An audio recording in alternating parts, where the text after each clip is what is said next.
6h54, la question santé d'Europe 1 avec Thomas Soto. Le virus de l'hépatite C, c'est un virus qui tue, qui est à l'origine d'un quart des greffes de foie, mais contre lequel les chercheurs gagnent du terrain. Docteur Lemoine, l'hépatite C, c'est quoi ? Eh bien écoutez Thomas, sur 10 personnes contaminées par le virus de l'hépatite C, 8 vont devenir chroniques, c'est-à-dire que le virus va poursuivre sa vie à l'intérieur du corps. Et surtout 2 vont évoluer vers la cirrhose ou le cancer du foie, des maladies redoutables, mortelles, que l'on ne savait peu ou pas soigner à part avec une greffe. Et ça s'attrape comment l'hépatite C ? Par le sang. Les seringues mal stérilisées que s'échangent les drogués, les coupures ou piqûres que se font les professionnels de santé, mais surtout les transfusions sanguines d'autrefois. Écoutez bien, toute personne ayant une transfusion avant les années 90 doit subir un dépistage, c'est-à-dire une prise de sang, pour savoir si le virus n'est pas resté tapi dans son organisme. C'est une maladie qui est souvent mortelle aujourd'hui, docteur. Alors, ça touche 150 millions de personnes dans le monde, et ça en tue près de 500 000 chaque année. Il y a officiellement 250 000 Français contaminés, probablement, Thomas, pour être franc, plus de 400 000. On comprend mieux pourquoi on peut parler de vrais problèmes de santé publique. Et c'est aussi une maladie dont beaucoup de patients ignorent qu'ils en sont atteints, non ? Plus d'un tiers des gens contaminés de l'ignorent parce qu'il n'y a pas de signe avant que ne commencent les gros problèmes. La seule solution est donc de dépister systématiquement des gens à risque. Et les autorités de santé n'étaient pas très chaudes pour le dire parce qu'il n'y avait pas de solution, que le dossier d'indemnisation des dizaines de milliers de personnes qui sont contaminées faisait peur.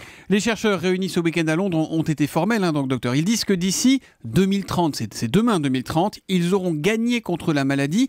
Qu'est-ce qui les rend si optimistes ? C'est rare d'entendre des médecins aussi optimistes. Oui, et c'est pas par un vaccin là, mais grâce aux médicaments qui permettent de guérir plus de 90% des malades. Des comprimés, pas des piqûres, une bonne tolérance et, paraît-il, des effets indésirables minimes, une durée de traitement assez courte, 3 à 6 mois. Mais l'exploit scientifique suit, écoutez bien, si on soigne tous les malades du monde, ce virus disparaîtra de la planète. Et ça, c'est une vraie première mondiale. Disparition d'un virus, on n'a jamais vu ça. Mais alors, où est le problème, docteur ?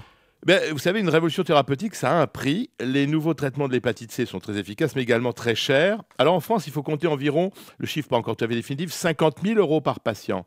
Même si on ne traite que la moitié des 250 000 personnes atteintes, le coût correspondrait au budget de l'Assistance publique de Paris pour 2014. Alors vous savez, à l'heure où le gouvernement cherche à faire des économies, ça fait un peu désordre.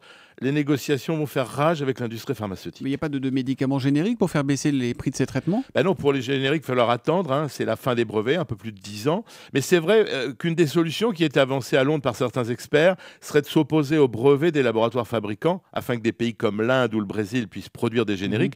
Je vous laisse quand même imaginer la bagarre juridique que ça va pouvoir entraîner. Docteur Lemoine, si on gagne contre le virus de l'hépatite C, est-ce qu'on peut espérer gagner aussi contre celui du sida ? Non, parce que d'abord, il n'y a pas non plus de vaccin contre le sida. Et puis, les médicaments contre le sida ne font qu'endormir le virus. Ils ne le tuent pas. Et ce sont donc des traitements à vie. Le traitement de l'hépatite C et l'éradication qu'il propose, c'est vraiment une première mondiale. La question santé d'Europe 1, c'est tous les matins à 7h-5. On vous retrouve demain, Jean-François ? À demain. Allez, bonne journée.